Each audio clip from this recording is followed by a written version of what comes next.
Hello everyone, मैं प्रदीप कुमार आगाज IAS institute के यूट्यूब चैनल पर आप सभी का स्वागत करता हूं। तो आइए आज के इस वीडियो में हम लोग बात करने वाले हैं शासन व्यवस्था से रिलेटेड यूपीएससी के प्रीलिम्स और मेंस के लिए आज के जितने भी मोस्ट इम्पोर्टेंट टॉपिक है हम आप लोगों के लिए लेकर आए हैं। तो चलिए देखते हैं। तो देखिए, प्रीलिम्स के लिए जो टॉपिक है वह रेल, समुद्र, रेल परिवहन, कोयला और शक्ति नीति, और मेंस के लिए जो टॉपिक है वो भारत में कोयला निकासी में वृद्धि करने में चुनौतियां और कोयले से संबंधित पहले। तो चलिए हम यूपीएससी के प्रीलिम्स और मेंस के इन सभी टॉपिक के बारे में पूरे विस्तार से चर्चा करते हैं। तो देखिए चर्चा में क्यों है, आइए समझते हैं। कोयला मंत्रालय ने रेल, समुद्र, रेल परिवहन को बढ़ावा देने के लिए एक पहल की है जिसका उद्देश्य घरेलू कोयले की सुचारू आवाजाही के लिए रेल, समुद्र, रेल आरएसआर परिवहन को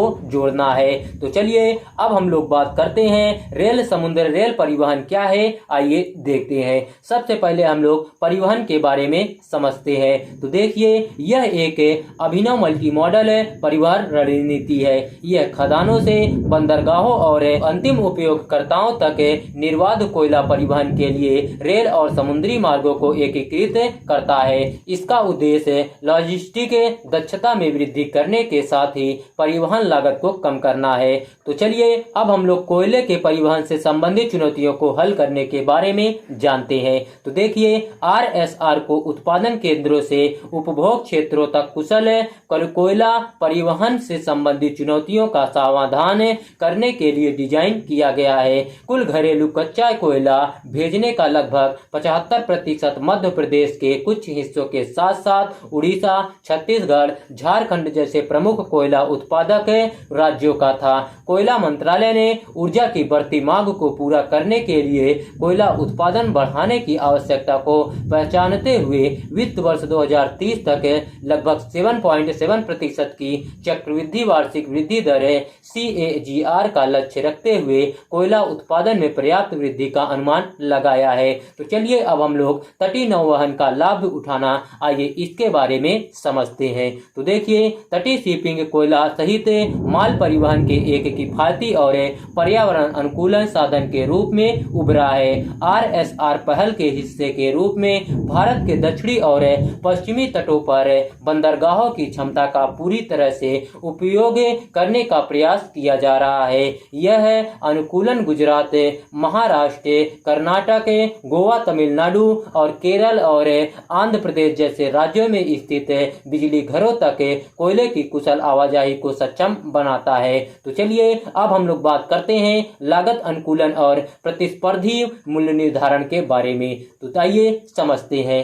तो देखिए, आरएसआर का चयन करने से महत्वपूर्ण लागत बचत हो सकती है। दक्षिणी भारत में अंतिम उपयोगकर्ताओं के लिए प्रति टन लगभग 760 से 1300 रुपए की संभावित बचत है, और यह लागत बचत घरेलू स्तर पर उत्पादित कोयले को आयातित कोयले की कुल लागत के मुकाबले अधिक प्रतिस्पर्धी बना सकती है। तो चलिए अब हम लोग भीड़ भाड़ कम करना और लॉजिस्टिक्स बढ़ाना समझते हैं। तो देखिए, वर्तमान में रेलवे लगभग 55% कोयला निकासी का प्रबंधन करता है। कोयला मंत्रालय का लक्ष्य वित्त वर्ष 2030 तक कोयला निकासी में रेलवे की हिस्सेदारी को 75% तक बढ़ाता है।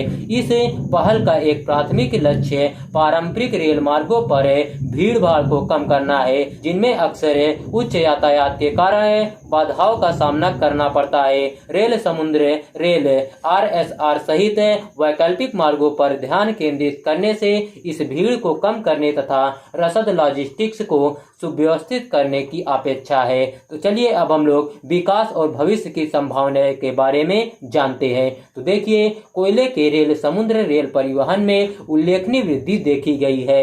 इसमें पिछले 4 वर्षों में लगभग 125% की वृद्धि हुई है। यह विकास पथ परिवहन के वैकल्पिक साधन के रूप में आरएसआर की प्रभावशीलता और व्यवहार्यता को इंगित करता है। अगले 7 वर्षों के भीतर भारत का कोयला उत्पादन लगभग दोगुना होने की उम्मीद के साथ देश भर के उपभोग केंद्रों को कोयले की निर्बाध आपूर्ति सुनिश्चित करने में आरएसआर की सफलता और भी महत्वपूर्ण हो जाती है। रेल, समुद्र, रेल कोयला निकासी में चुनौतियां क्या है, आइए देखते हैं। कुशल रेल, समुद्र रेल, कोयला परिवहन और बढ़ी हुई क्षमता को संभालने के लिए मजबूत रेल और बंदरगाह बुनियादी ढांचे की आवश्यकता है। प्रतिकूल मौसम की स्थिति, तकनीकी खराबी और परिवहन श्रृंखला में व्यवधान जैसी संभावित चुनौतियों से निपटने के लिए जोखिम न्यूनीकरण रणनीति विकसित करने की आवश्यकता है। सुचारू कार्यान्वयन के लिए रेल, समुद्र रेल रणनीतिक कार्यान्वयन में शामिल विभिन्न मंत्रालयों के बीच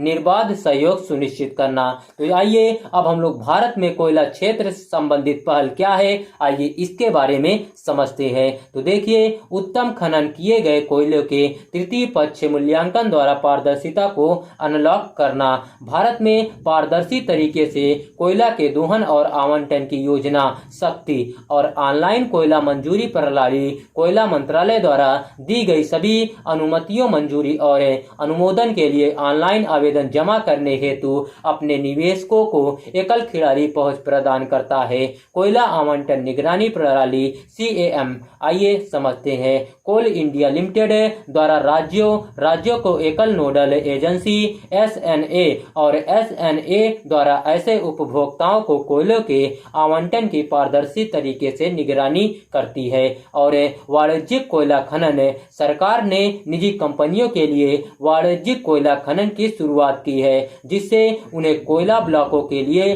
बोली लगाने और खुले बाजार में कोयला बेचने की अनुमति मिल गई है। आइए कोयला के बारे में हम लोग जानते हैं। यह एक प्रकार का जीवाश्म ईंधन है जो तलछटी चट्टानों के रूप में पाया जाता है और इसे अक्सर ब्लैक गोल्ड के नाम से भी जाना जाता है।